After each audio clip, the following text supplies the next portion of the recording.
And so this is episode 5, and there we're going to be returning to Notlim. So let's begin our reading.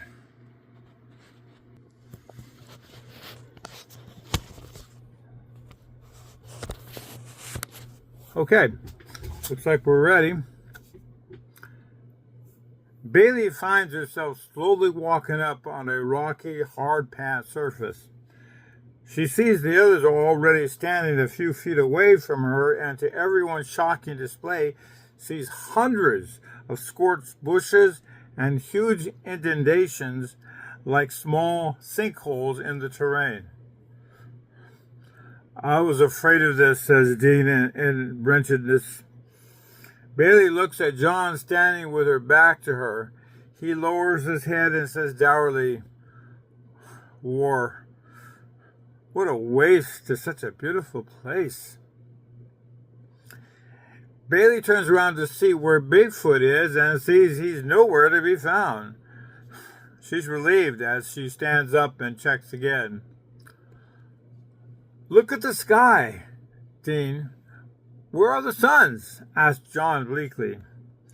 Dean shakes his head and says, I don't know. This looks more like just overcast weather. It almost looks like the aftermath of a nuclear bomb or some other kind of cataclysmic event." "Oh my," says John to Dean. "I don't think I've ever seen Notlim like this before." John steps forward a few steps away from Dean and slowly dotes over to the terrain, carefully analyzing everything in his view. He grasps momentarily and is about to say something, but catches himself. Dean is relieved with John's discretion as he begins to join him in the surveys and the surroundings. He looks up at Bailey for just a second and says nothing. He reaches inside his pocket and retrieves a remote and pushes the button. "Let's just hope the backup system of emergency links is still up and running. It shouldn't be too long now," utters Dean to himself. "Oh my, I'm kind of dizzy," says Bailey. "I think I better sit down." As she sits down, John walks over to her and puts his hand on her shoulder and says politely with a smile, "You truly are an amazing, young, and beautiful woman. Your husband is very fortunate to have you." Bailey doesn't know what to say about this and is a bit uncomfortable with this compliment from someone who is not her husband. She looks at his hand on his shoulder as John gazes down at her warmly. She senses he may have crossed over the line and quickly withdraws his hand. His eyes apologize as he looks away and takes a step back. For the first time, the dimension shifts to Notlim. She notices that she is clothed in her superhero timeout uniform once again. While most of it is intact, she notices burnt and charred section of her suit. That the front of her shirt, where the clock emblem once stood, is gone, revealing a bit of cleavage. With embarrassment, she closes it up with her hand, and John too moves his eyes away. "I'm sorry," says John. "I didn't mean to embarrass you." Bailey nervously nods and says nothing. After what seems like hours of silence, she looks around and says, "Do you think it's safe for me right now?" John looks at her, not understanding what she means. "I mean with Bigfoot," Bailey explains. "Is he going to come back and snatch me again?" "I wouldn't worry about that, dear. He's long gone," reassures John with a little twinkle in his eyes. Bailey responds, "So how did you catch him in the first place on Earth?" And there is the picture. That is good because there you see Bailey in her outfit, and John, they're all both young here in Notlim. Instead of old people, they're now like back to 30 years old.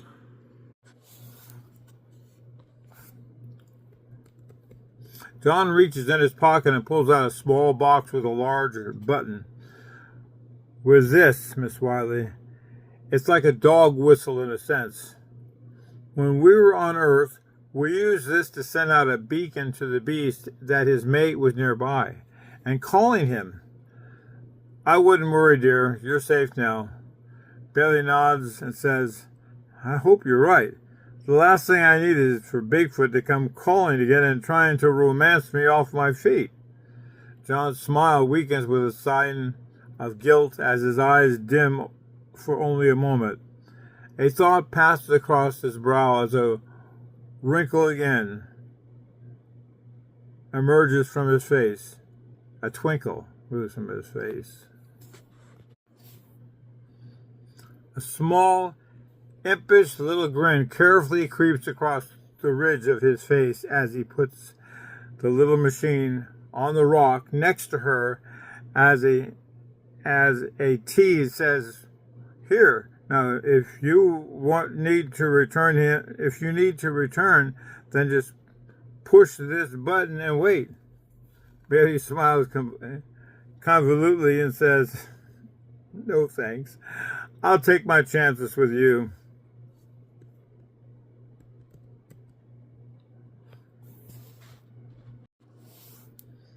The distant sounds of a machine fills the air, commanding all attention as Dean says loudly, Finally!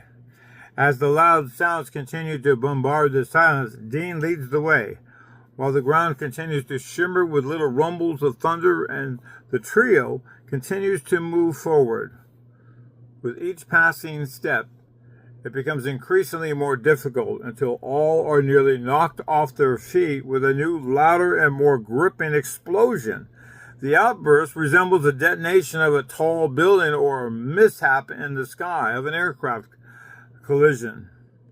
Seconds later, bombs and other projectiles start blanketing the surface indiscriminately from all directions. Oh no!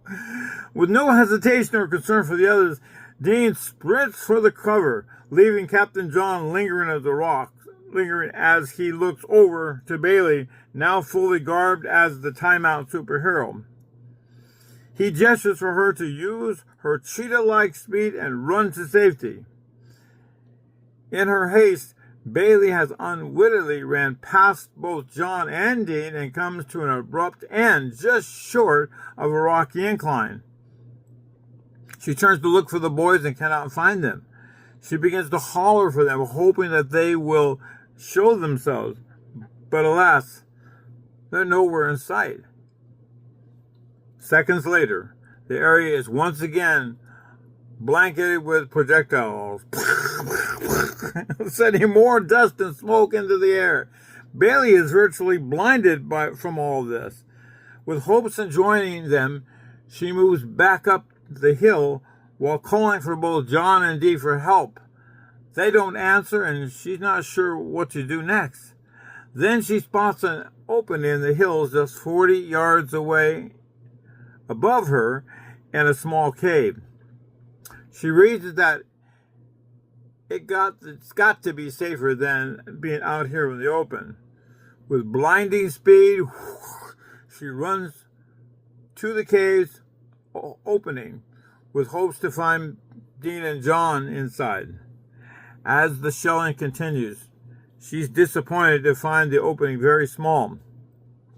With her new slender body from Notlim, she pushes her way inside. With trepidation and fear, she almost loses her breath as the cave inclines quickly about 8 foot or so and comes to a dead end. She exhales and realizes that she's not in a cave in the true sense, but in reality in a hole.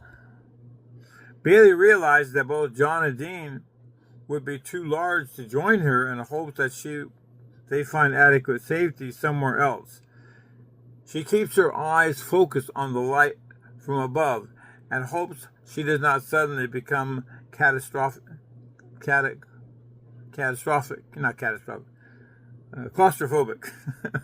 The missiles continue to fly, splintering the rocks all around her, and starts filling the hole where she had taken refuge. Bailey now begins to second guess her decision to come here in the first place. Suddenly, a large explosion rocks the cave, even sending even more small rocks, dirt, and debris all over the opening. She pushes herself backward as far as she can, as pricks of sparkling fragments begin to cover her closed eyes and mouths. With both hands, she begins to cover her face until the sound of dust and dirt falling from above slowly comes to an end. After a few more seconds, the explosions come to an end. She slowly uncovers her face and carefully begins to inhale the dusty air while guarding her face from above of any other additional downfall. The light above, like a beacon, shines right on her stomach and waist. She feels both frightening and dirty from the layers of muck crushing itself on her new, freshly adorned young skin. She wonders if it would end this way, where she would eventually be buried alive. Then the events of the day began to catch up on her as she begins to cry with revulsion. I come to Notlim like this was just not right. She was both sad and angry and very scared by all this. The notion that she was going to come to Notlim all this way and possibly die on this planet was just crushing to her. So far from home and alone. To die alone was bad enough, but not to be held one last time in her arms of her beloved judge seemed very cruel and unjust. How she wished she had not listened to John and Dean. But she knew in her heart that if they were right about Judge and the others, she had to try. She would never be able to look at herself again in the mirror if she had not at least tried. She had to get out of this hole. It would not be easy, but she was going to have to try no matter what. Her anger and fear suddenly becomes coldly still with the absence of further explosions. She takes a deep breath and begins to crawl herself to the surface with much difficulty. Bailey is encouraged as she makes progress upward. The pathway not only inclined about 40 degrees, but it was also laced with slippery, powdery dust of little smooth pebbles. The only encouragement that she got was from the small beams of light from above, holding her hands and fingers out to her and encouraging her to keep crawling upward. With renewed hope and determination, she ignores the twinges of pain as she keeps driving herself upward, despite the bits of granite, pebbles, and assorted rocks embedding itself into her kneecaps and young, soft hands. Bailey smiles to herself at how tough she must be. It would seem that being dressed as a superhero called Time Out has made her feel that too, and that made her feel confident of success in getting out of this mess. Bailey used the leverage of her feet and carefully crawled up the rocks to the pinnacle of the opening, where now a larger light beam is screaming out its name and calling to her to come forward. Bailey grabs a rock like the edge and pulls herself halfway up the slope. As halfway down the slope gives way, and she slides down on her stomach. Bailey does not give up. She again begins to strain and slowly move upward again, but this time she looked for more sturdy rocks to grip and carefully evaluated them in the process before she put her full strength into it. Bailey finds a rectangle-shaped rock and grips it with her fingernails and pulls herself up a good distance. With almost a sixth sense, she locates another and moves steadily to the top. She has almost crested the top when the small rocks and dust again begin to fall and cover her face. Bailey closes her eyes and waits for it to pass as she holds on to her spot tenaciously, refusing to give up an inch. Then another quake moved the ground, and now somehow has slipped between two large rocks completely unseen by her and lodged in tightly. One of the rocks seems to be stubbornly embedded with the rib cage, and she can't budge it from it in the least. Bailey keeps trying and still nothing. Finally, out of desperation and frustration, she begins to yell for help. Maybe Dean and John are nearby and will come to her rescue. She can only hope. Or maybe someone else will hear her and come to investigate. A long shot, she knew, but what other choice did she have? She was still stuck. She wipes the dirt again from her face and spits out some of the sand and grit that has seemingly crusted itself in the side corners of her mouth and have embedded in sections of her teeth. Bailey again tries to move as close as she can to the opening and perches itself in such a way so as to yell for help louder. At first she didn't think she could do it, but somehow the dirt was a little slippery that allowed her some movement. Her hands reached the surface, and like a spotlight from the Broadway show, her fingernails glistened as she dug in to the surface. For a moment, she becomes sickened when she sees what she has done to her nails. She's so glad that Joelle is not here to see them now. After all, it was her hand that earned $35 she spent on Bailey's nails to make her feel better only days ago. She's relentless and continues without let-up, screaming for help for the next 10 to 15 minutes. Her sense of optimism slowly begins to drown in the sea of reality. Bailey is still trapped and just may die this way if no one comes. Two of the suns begin to emerge above her as it generously provides her with warmth and encouragement as she begins to sob.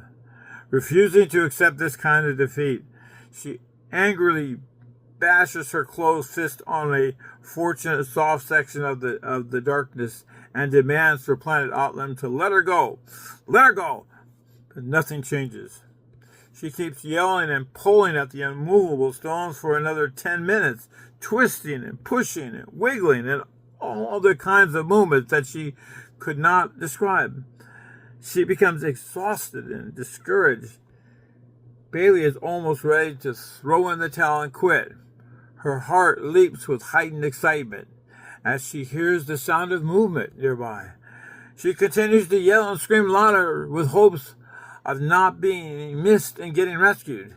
She realizes that her sound of help are like echoing through the area might make it very difficult for them to pinpoint her location.